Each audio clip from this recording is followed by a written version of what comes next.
Inna a'tainaka al-Kawthar. We've given you the greatest, the most abundant good. When you accuse someone of having an affair, Allahu Akbar, the anger and curse of Allah are upon you. To accuse a person of committing adultery is one of the biggest crimes you could ever engage in. It is one of the few crimes where Allah has mentioned both the anger and the curse of Allah subhanahu wa ta'ala. Especially to accuse a woman, but even if you were accusing a man. May Allah subhanahu wa ta'ala protect our tongues. Nowadays, we take it very lightly. Oh, did you hear the latest? We'll phone people, we'll spend money to commit a sin. Phone someone, go and visit them. Hey, I brought you hot, spicy news. What's the news? Hey, you know so-and-so? They're going out with so-and-so. You know they're having an affair. And you know what? This. And you know what? That. Allahu Akbar. The one who is uttering it has the curse and anger of Allah because of what they said. The one who heard it has also the curse and anger of Allah by association that is mentioned in the Quran. Why do you associate with those who have earned the anger of Allah? يا أيها الذين آمنوا لا تتولوا قوما غضب الله عليهم. O you who believe, never ever befriend or don't even find yourselves in the company of those who have earned the anger of Allah subhanahu wa ta'ala. Stay far from them. So when you know someone is accusing others, they are also from amongst those who are earning the anger. If you are with them, if the rock has to drop from heaven, you'll also die with the same rock. Because you are sitting in their house. In fact, the rocks would fall from hell, not from heaven. Listen to what Allah says in Surah An-Nur. Oh, those who accuse believing females of the sin of adultery, Allah says for them is the curse of Allah subhanahu wa ta'ala. Even on the day of Qiyamah, their hands and their feet and their body organs will bear witness against them. And Allah says, we have cursed them completely. May Allah subhanahu wa ta'ala protect our mouths and our tongues. And may He make us from amongst those who can worry about ourselves. Nowadays, the beauty is, we tend to entertain stories regarding people we don't even know. And sometimes people want to feel important and they want to make minimum or they want to make fair seeming the sin that they are committing by saying, well, everyone's doing it today.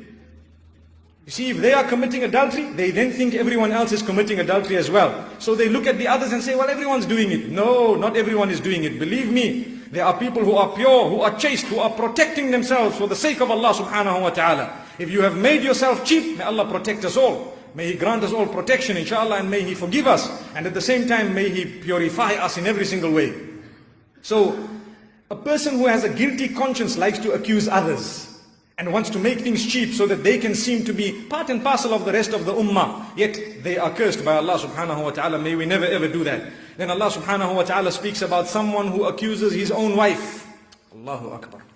A person who accuses his own wife, if he has seen with his own eyes but has no more witnesses, then they engage in something known as li'an. And li'an is a specific type of resolving this particular crisis, where the two will be separated on condition that they bear witness 4 times that they were speaking the truth, or that the man was speaking the truth and the female must say, no, he is lying, 4 times. The 5th time, the man must say, may the curse of Allah be upon me if I am lying. And the 5th time, the female must say, may the anger of Allah be upon me if he is telling the truth. Allahu Akbar. And if that's the case, the two are separated, and one wonders how wise Allah subhanahu wa ta'ala is, that He has actually granted us the resolution of this problem in the dunya in this way. If that happens, if this li'an happens, both parties will be considered innocent and truthful. And we will close the chapter there, and then the female will then be considered truthful because it may have been a misunderstanding, it may have been something, whatever it was. But imagine, we are not allowed to mess our tongues with that. May Allah subhanahu wa ta'ala protect us. Allah subhanahu wa ta'ala speaks about al-mubahala, where when there is a lie that is being promoted, and that lie is very serious, then فَقُلْ تَعَالَوْا, Allah told Muhammad sallallahu alayhi wa sallam to tell the Christians to come, bring all your family, come and stand on that side. We bring our families, our children, and we stand on this side here. And we invoke the curse upon the liar. So we say, oh Allah, curse us, completely destroy us if we are lying. And you must say the same. Believe me, they did not come to that. They did not want to even entertain that, because everybody knows that that is very serious. But that is a way of resolving the huge disputes. If the Christians had come to us with that, believe me, today the problem would have been solved. May Allah subhanahu wa ta'ala protect us. Not only those people of the book, but these problems are within the Muslim ummah, where people are accusing others. People are destroying communities by spreading rumor, by spreading disaster. May Allah subhanahu wa ta'ala really grant us all forgiveness.